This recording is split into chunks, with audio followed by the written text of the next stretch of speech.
Welcome to संकल्प for teaching career. लें ऐसा संकल्प जो आपको कामयाब बना दे। हेलो गाइस, मैं हूं अरुण। स्वागत है आपका एक और नए वीडियो में, जिसमें हम पढ़ रहे हैं भारतीय भूगोल के छठे अध्याय जनगणना का सेकंड पार्ट। क्योंकि इसके पहले 7 टॉपिक हम फर्स्ट पार्ट में कवर कर चुके हैं। अगर आपने वो नहीं देखा है तो उसका लिंक आपको डिस्क्रिप्शन में मिलेगा, वहाँ से पहले आप उसको चेकआउट कर लें, क्योंकि उसके बाद की कहानी तभी समझ में आएगी जब आप स्टार्टिंग के टॉपिक देखोगे। और बाकी के बचे हुए जो इसके 7 टॉपिक हैं वो आज इस वीडियो में हम कवर करने जा रहे हैं। तो बिना देरी के स्टार्ट करते हैं और देखते हैं आज कौन कौन से टॉपिक हम कवर कर रहे हैं।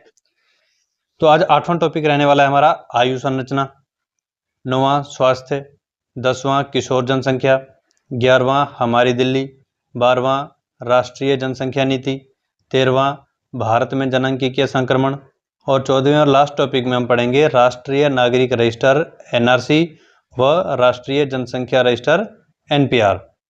ये रहेंगे आज के टॉपिक जो इस वीडियो में हम कवर करेंगे। हमेशा की तरह इस वीडियो में हम जो जो टॉपिक्स पढ़ेंगे उसी नॉलेज से रिलेटेड 3 क्वेश्चंस वीडियो के लास्ट में आपसे पूछे जाएंगे। इससे ये पता चलेगा कि आप कितना समझ पा रहे हो और आपकी भी स्टडी सीरियस होती रहेगी। इसीलिए वीडियो को अंत तक देखें और ध्यानपूर्वक देखें।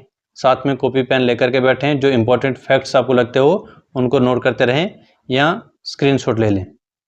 तो स्टार्ट करते हैं। आज का जो पहला टॉपिक है और चैप्टर का 8वां टॉपिक है आयु संरचना। आयु संरचना किसी देश के विभिन्न आयु वर्गों के लोगों की संख्या को बताता है। मतलब किसी देश की जो जनसंख्या है उसमें आयु के आधार पर उसको कितने वर्गों में बांटा गया है, ये इसमें पता चलता है। तो 3 वर्ग हैं, एक बच्चे, वयस्क, वृद्ध। बच्चे वो होते हैं जिनकी आयु 15 वर्ष से कम हो। वयस्क वो होते हैं जो 15 से 59 वर्ष के बीच में हो। वृद्ध वो होते हैं जो 59 वर्ष से अधिक उम्र के हों। अब इनमें साथ में ये भी लिखा गया है कि जो बच्चे हैं ये उत्पादनशील नहीं होते। उत्पादनशील का मतलब यहाँ पर है इनकम करने योग्य है, कमाई करने योग्य है, तो ये वर्ग उत्पादनशील नहीं होता। वयस्क उत्पादनशील होते हैं और वृद्ध ये स्वेच्छा से उत्पादनशील होते हैं। स्वेच्छा मतलब अपनी इच्छा के अनुसार। कुछ लोग 60 साल की उम्र के बाद भी कमाई करते रहते हैं, मतलब कुछ ना कुछ काम करते रहते हैं जैसे इनकम होती रहे, और कुछ लोग इच्छा के अनुसार वो काम नहीं करते। तो वृद्ध स्वेच्छा से उत्पादनशील होते हैं, वयस्क उत्पादनशील ही होते हैं और बच्चे उत्पादनशील नहीं होते। तो ये उत्पादनशीलता या जो है ये चीज़ें क्वेश्चन में पूछी जाती है, इसलिए इनको ध्यान रखना। वैसे थोड़ा लॉजिकल भी है, सभी समझ जाएंगे बच्चे उत्पादनशील नहीं होते और वयस्क तो होने ही होने हैं, क्योंकि कैसे खर्च चलेगा। और बाकी जो रह गए वो अपनी इच्छा के अनुसार करते हैं। उसके बाद 9वां टॉपिक है स्वास्थ्य। तो स्वास्थ्य भी जनसंख्या के लिए महत्वपूर्ण पॉइंट होता है, इसीलिए ये जनसंख्या का एक हिस्सा है। देख लेते हैं इसकी क्या क्या विशेषताएं हैं। स्वास्थ्य जनसंख्या की संरचना का एक महत्वपूर्ण घटक है। भारत में सरकारी कार्यक्रमों के निरंतर प्रयास के द्वारा भारत की जनसंख्या के स्वास्थ्य में महत्वपूर्ण सुधार हुआ है। मतलब स्वास्थ्य जनसंख्या का एक महत्वपूर्ण घटक है, इसलिए तो हम इसको स्टडी कर रहे हैं। और भारत की सरकार ने कई ऐसे कार्यक्रम चलाए हैं जिससे जनसंख्या के स्वास्थ्य में सुधार हुआ है। अब क्या सुधार हुआ है वो नेक्स्ट पॉइंट में है। मृत्यु दर जो 1951 में 25 मृत्यु प्रति 1000 व्यक्ति थी, ये 2011 में घटकर 7.2 मृत्यु प्रति 1000 व्यक्ति रह गई।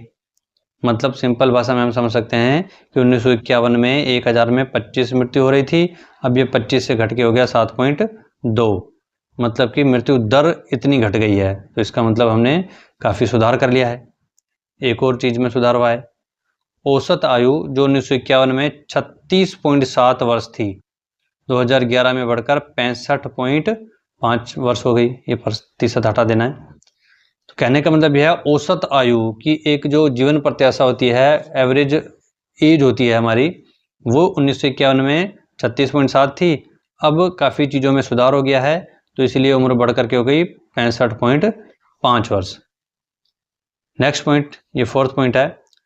स्वास्थ्य सुधार बहुत से कारकों जैसे जन स्वास्थ्य सुविधाएं, संक्रामक बीमारियों से बचाव एवं रोगों के इलाज में आधुनिक तकनीक के प्रयोग के परिणाम स्वरूप हुआ है।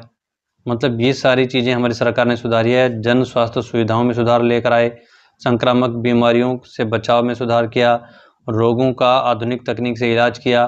तो ये नई नई जो सुविधाएं अपनाई गई हैं, इससे स्वास्थ्य में सुधार हुआ है। बढ़ते हैं नेक्स्ट पॉइंट की तरफ। ये रहेगा फिफ्थ पॉइंट, नंबरिंग में थोड़ी मिस्टेक है। फिफ्थ है, भारत के लिए स्वास्थ्य का स्तर एक मुख्य चिंता का विषय है। मतलब स्वास्थ्य का जो हमारा स्तर है विश्व के हिसाब से वो एक चिंता का स्तर है, क्योंकि प्रति व्यक्ति कैलोरी की खपत काफ़ी कम है तथा हमारी जनसंख्या का एक बड़ा भाग कुपोषण से प्रभावित है। मतलब हर एक व्यक्ति को जितनी कैलोरी की ऊर्जा की आवश्यकता होती है उतनी मिल नहीं पाती। उसके अलावा भारत में बहुत सारी जनसंख्या कुपोषण का भी शिकार है, तो इसीलिए स्वास्थ्य जो है वो भारत के लिए एक चिंता का विषय बना हुआ है। नेक्स्ट टॉपिक है किशोर जनसंख्या। तो पहले यही देख लेते हैं किशोर जनसंख्या किसे कहते हैं। तो 10 से 19 वर्ष की आयु वर्ग के व्यक्तियों को किशोर कहा जाता है। मतलब ये उम्र पर ध्यान रखो, 10 से 19 साल के बीच में जो बालक बालिकाएं होते हैं उनको हम किशोर और किशोरियां कहते हैं। भारत की जनसंख्या का सबसे महत्वपूर्ण लक्षण इसकी किशोर जनसंख्या का बड़ा आकार है। ये भारत की कुल जनसंख्या का 5वां भाग है। मतलब भारत की जितनी टोटल जनसंख्या है उसका 5वां भाग, मतलब 20% किशोर किशोरियां हैं। किशोरों के लिए पोषक तत्वों की आवश्यकताएं बच्चों और वयस्कों से अधिक होती है, लेकिन भारत में किशोरों के भोजन में पोषक तत्व अपर्याप्त होते हैं। तो यहाँ भी क्वेश्चन बन सकता है कि निम्न में से किसको पोषक तत्वों की सर्वाधिक आवश्यकता होती है। ऑप्शन में किशोर भी हो सकता है, बच्चे भी हो सकता है, और वयस्क भी हो सकता है, या वृद्ध भी हो सकता है। तो आपको ध्यान रखना है कि किशोरों को सबसे ज़्यादा आवश्यकता होती है, लेकिन भारत में किशोरों को जो भोजन मिलता है उसमें पोषक तत्व अपर्याप्त हैं, मतलब पूरे नहीं मिल पाते हैं। तो इसीलिए ये किशोरों का पोषण ये भी सरकार के लिए एक चिंता का विषय बना हुआ है। किशोरों से जुड़ी हुई कुछ और समस्याएं भी है सरकार की, आगे देख लेते हैं।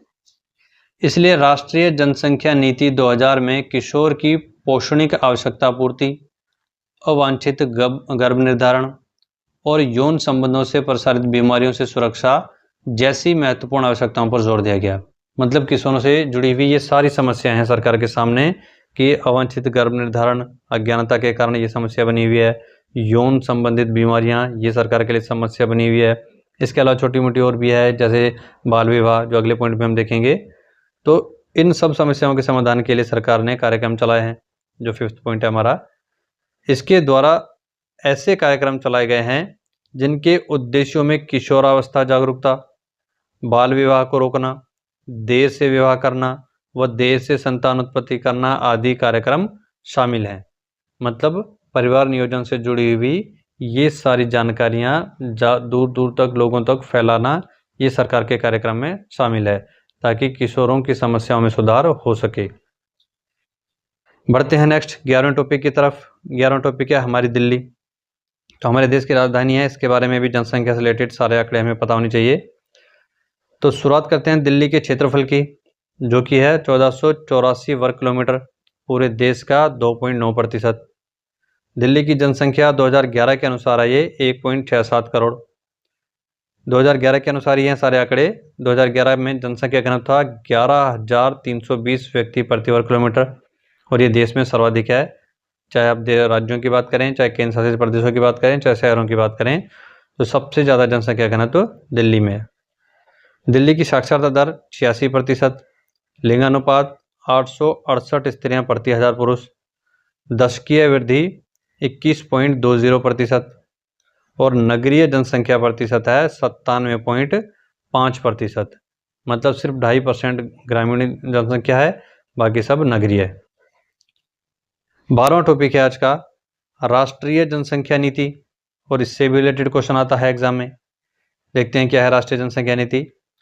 राष्ट्रीय जनसंख्या नीति 2000 में निम्न नीतियों पर जोर दिया गया। पहला, 14 वर्ष से कम आयु के बच्चों को निःशुल्क शिक्षा प्रदान करना।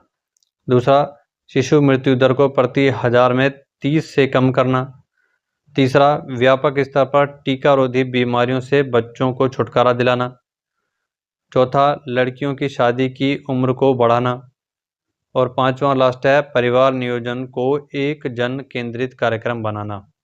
अब ये पांचों के पांचों आपको रट लेने हैं, क्योंकि आजकल जो क्वेश्चन आने लगे हैं वो इस तरह से हैं कि राष्ट्रीय जनसंख्या नीति के संबंध में निम्न में से कौन से कथन सत्य हैं। तो इनमें से कोई 2-3 दिए जाएंगे, एक फालतू दिया जाएगा। तो आपको पहचानना होगा कि इनमें से कौन कौन से दिए गए हैं, और ये सारे याद होंगे तभी तो आप पहचान पाओगे। तो सीधे क्वेश्चन नहीं आते आजकल, इस तरह से घुमा के आते हैं। इसलिए राष्ट्रीय जनसंख्या नीति के 5 पॉइंट आपको अच्छे से याद कर लेने हैं। बढ़ते हैं नेक्स्ट टॉपिक की तरफ। 13वां टॉपिक है भारत में जनांकीय संक्रमण। इसका पहला पॉइंट है, भारत इस समय जनांकीय संक्रमण के तीसरे चरण में है और चौथे चरण की ओर बढ़ रहा है। मतलब फिलहाल किस में है? तीसरे चरण में है। तो इसके चरण कौन कौन से हैं और भारत ने वो कब कब पार किए, अब वो भी देख लेते हैं। तो जनांकीय संक्रमण मॉडल में मुख्य रूप से 4 या 5 चरण होते हैं, जो किसी देश की जनसंख्या में जन्म दर और मृत्यु दर के पैटर्न और सामाजिक स्थिति में बदलाव को दर्शाते हैं। सिंपल भाषा में आपको समझाऊं तो जनांकीय संक्रमण में हम किसी क्षेत्र की जनसंख्या में जन्म दर मृत्यु दर कैसी है, जैसे जनसंख्या वृद्धि कम हो रही है ज़्यादा हो रही है, इस चीज़ को स्टडी करते हैं। एक चरण हो गया। दूसरे चरण में भी इसी को स्टडी करेंगे, तीसरे में भी। मेन ये 3 चरण होते हैं, बाकी कुछ विद्वानों ने 4, कुछ ने 5 भी बना रखे हैं। अब 3 चरण इसलिए रखे हैं, शॉर्ट में हम कह सकते हैं एक सबसे बेकार वाली अवस्था, एक सुधार की अवस्था और एक बिल्कुल अच्छी यानी सुधरी हुई अवस्था। बेकार हम कह सकते हैं जिसमें अनपढ़ लोग हों और वहाँ पर कृषि जैसा काम होता हो आर्थिक गतिविधि के तौर पर, और शिक्षा स्वास्थ्य जैसी कोई सुविधाएं ना हो। तो इतनी सारी नेगेटिव बातें होगी, तो इसलिए वहाँ ज्ञान कम होगा और इसीलिए जन्म दर भी ज़्यादा होगी, मृत्यु दर भी ज़्यादा होगी। मतलब जब लोगों को अज्ञानता होती है तो उनको परिवार नियोजन के बारे में पता ही नहीं होता है कि कम संख्या से छोटा परिवार सुखी परिवार, या फिर कम परिवार से हम अच्छे संसाधनों से अच्छा पोषण दे सकते हैं बच्चों को। तो ये ज्ञान नहीं होता, इसके कारण ज़्यादा जन्म होते हैं और शिक्षा स्वास्थ्य सुविधा ना होने के कारण मृत्यु भी ज़्यादा होती है। तो कुल मिला के पहली अवस्था में सारी विपरीत और गलत स्थितियाँ, या एक तरह से कहें हम पिछड़े वर्ग की स्थितियाँ देखेंगे। दूसरे में हम धीरे धीरे सुधार होता देखेंगे कि कृषि से अब तृतीय कार्यों की तरफ भी लोग बढ़ रहे हैं, शिक्षा में भी सुधार कर रहे हैं, जिसके कारण मृत्यु दर में भी कंट्रोल कर रहे हैं, इसलिए सुधार की अवस्था हो गई। और तीसरी सुधरी हुई बिल्कुल अवस्था कि पढ़े लिखे लोग, तृतीय वर्ग में ज़्यादा काम करने वाले लोग और परिवार नियोजन को समझने वाले लोग, इसलिए जन्म दर भी कम, शिक्षा स्वास्थ्य सुविधाएं भी बहुत अच्छी बेहतर, इसलिए मृत्यु भी कम। तो ये तीसरी अवस्था होती है। सुधार की अवस्था दूसरी, बिगड़ी हुई या पिछड़ी अवस्था पहली। ये होता है शॉर्ट में जनांकीय संक्रमण और उसकी 3 अवस्थाएं। अब हम देखते हैं भारत ने कब कौन सी अवस्था पार की। तो पहला पॉइंट हमने पढ़ लिया था, दूसरा पॉइंट ये भी हमने कर लिया है, तीसरे पॉइंट में है ये सारे चरण कि भारत ने कब कब कौन सा चरण पार किया। तीसरा पॉइंट जिसमें हम पहला चरण देखते हैं, जनांकीय संक्रमण का जो पहला चरण है, इसमें उच्च जन्म दर और उच्च मृत्यु दर से जनसंख्या स्थिर रहती है। मतलब जन्म भी ज़्यादा हो रहे हैं, मृत्यु भी ज़्यादा हो रही है, तो बात स्थिर है जनसंख्या की, जितने जन्म हो रहे हैं उतने मर भी रहे हैं। भारत 1921 से पहले इस प्रथम अवस्था में था। तो ये साल ध्यान रखना है कि 1921 से पहले भारत इसी प्रथम चरण की अवस्था में था। ज़्यादा जन्म हो रहे थे, ज़्यादा मृत्यु हो रही थी, कोई सुधार नहीं था। फिर आता है दूसरा चरण। इसमें मृत्यु दर में गिरावट आती है, जबकि जन्म दर उच्च बनी रहती है। मतलब जन्म दर पहले की तरह अब भी उच्च है, लेकिन कुछ चीज़ें सुधारने से मृत्यु दर में हम गिरावट ले आते हैं।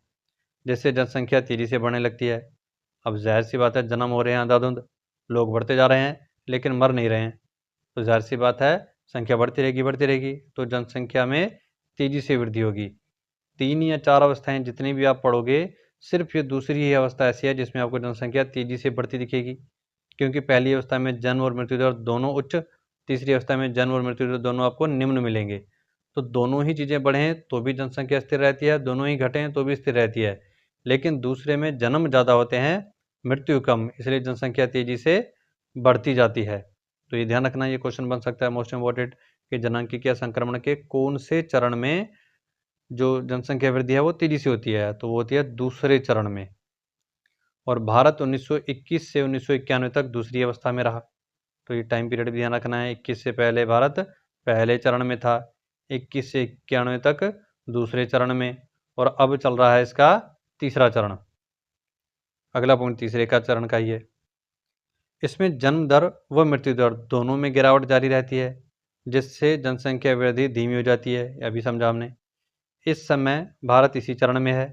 यहाँ जन्म दर कम हो रही है, लेकिन जनसंख्या अभी भी बढ़ रही है, हालांकि धीमी गति से। मतलब भारत में जन्म दर मृत्यु दर अब दोनों ही सुधार कर रहे हैं, मतलब गिरावट होती जा रही है इनमें, लेकिन जन्म थोड़े ज़्यादा हैं, इसीलिए वृद्धि धीरे धीरे हल्की गति से ही सही लेकिन बढ़ती जा रही है। चौथा चरण क्या होता है? जन्म और मृत्यु दर दोनों निम्न स्तर पर होती है, जिससे जनसंख्या स्थिर या धीमी वृद्धि वाली होती है। भारत 2026 के आसपास इस चरण में पहुंचेगा, मतलब पहुंचने की संभावना या उम्मीद जो है वो 2026 में है। तो अभी उम्मीद है, उसका क्वेश्चन नहीं आता अभी कौन सी स्थिति में, वो चीज़ ध्यान रखनी है कि भारत तीसरी अवस्था में है। अगर 26 तक भारत जन्म दर और मृत्यु दर दोनों में काबू पा ले तो फिर चौथी अवस्था में चला जाएगा। नेक्स्ट और लास्ट टॉपिक आज का है राष्ट्रीय नागरिक रजिस्टर एनआरसी व राष्ट्रीय जनसंख्या रजिस्टर एनपीआर। देखते हैं ये क्या है। एनआरसी इसकी फुल फॉर्म है नेशनल रजिस्टर ऑफ सिटीजन्स, राष्ट्रीय नागरिक रजिस्टर। सर्वप्रथम 1951 में असम में बांग्लादेश के अवैध प्रवासियों की पहचान करने और भारतीय नागरिकों को मान्यता देने के लिए राष्ट्रीय नागरिक रजिस्टर एनआरसी का प्रस्ताव किया गया था। मतलब 1951 में बांग्लादेश के कई लोग शरणार्थी के तौर पर भारत में घुस आए। अब वहाँ से भारतीय नागरिकों को अलग करना और उनको नागरिकता देना, इसके लिए नागरिकों की पहचान की गई और भारतीय नागरिकों को जिस रजिस्टर में दर्ज किया गया उसी को कहा गया राष्ट्रीय नागरिक रजिस्टर एनआरसी। फिर आता है एनपीआर, नेशनल पॉपुलेशन रजिस्टर, राष्ट्रीय जनसंख्या रजिस्टर। भारतीय सरकार ने नागरिकता अधिनियम 1955 और नागरिकता नियमावली 2003 के प्रावधानों के तहत 2010 में राष्ट्रीय जनसंख्या रजिस्टर की शुरुआत की। फिर 2015 में से अपडेट किया गया। मतलब 2010 में सरकार ने ये प्लानिंग बनाई कि जैसे असम में हुआ था ऐसे पूरे देश में कर लेते हैं। पूरे देश में जो भारतीय नागरिक हैं उन सबको एक रजिस्टर्ड में मतलब पंजीकृत कर देते हैं। तो इसको शुरू 2010 में किया गया, लेकिन इसको अपडेट 2015 में किया गया। और ध्यान रखना तब तक सरकारें बदल चुकी थी। 2010 में कांग्रेस की सरकार थी जिसने योजना बनाई, लेकिन इसको अब अंजाम दे रही है बीजेपी की सरकार, जो 2015 में ये काम शुरू कर रही है। अब देखते हैं इस रजिस्टर में क्या होता है। तो राष्ट्रीय जनसंख्या रजिस्टर पंजीकरण प्रक्रिया में देश के सभी नागरिकों और नागरिक के व्यक्तिगत ब्यौरों को एकत्र करने के लिए 15 वर्ष से ऊपर सभी लोगों के फोटोग्राफ व 10 उंगलियों की छाप का डाटा लेकर नागरिकों को एक विशिष्ट पहचान संख्या यूआईडी, यूनिक आइडेंटिटी जारी की जाएगी। मतलब ये काम शुरू हो चुका है, जो अब बदल के आधार के रूप में आ चुका है।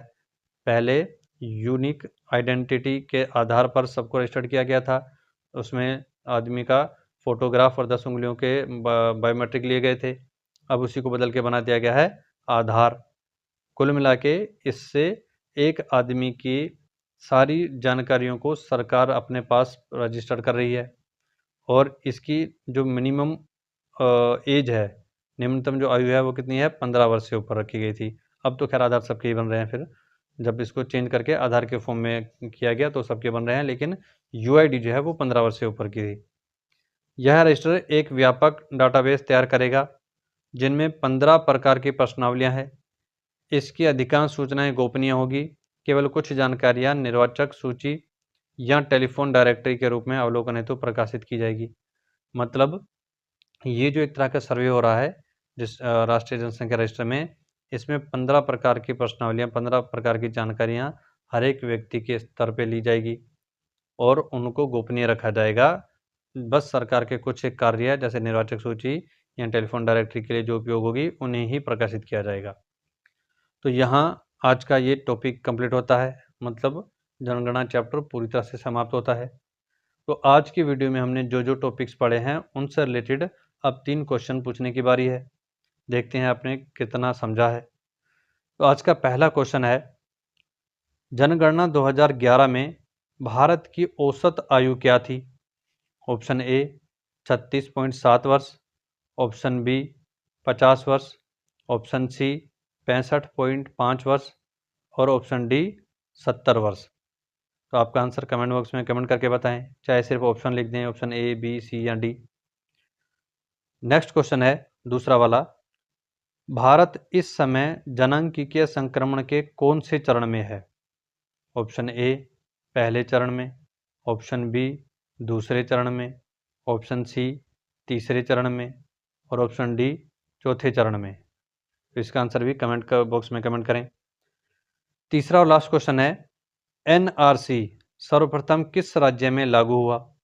Option A Andhra Pradesh, option B Uttar Pradesh, option C Madhya Pradesh और ऑप्शन डी असम। तो इसका आंसर भी आप कमेंट बॉक्स में कमेंट करके बताएं। तो यहाँ आज का वीडियो कंप्लीट होता है। उम्मीद करता हूँ वीडियो आपके लिए यूज़फुल रहा होगा। अगर वीडियो आपके काम आए तो वीडियो को लाइक, शेयर और सब्सक्राइब करें और बेल को ऑल आइकन पर सेलेक्ट कर लें ताकि सारे वीडियोस का नोटिफिकेशन आपको मिलता रहे। मिलते हैं नेक्स्ट वीडियो में। Thanks for watching.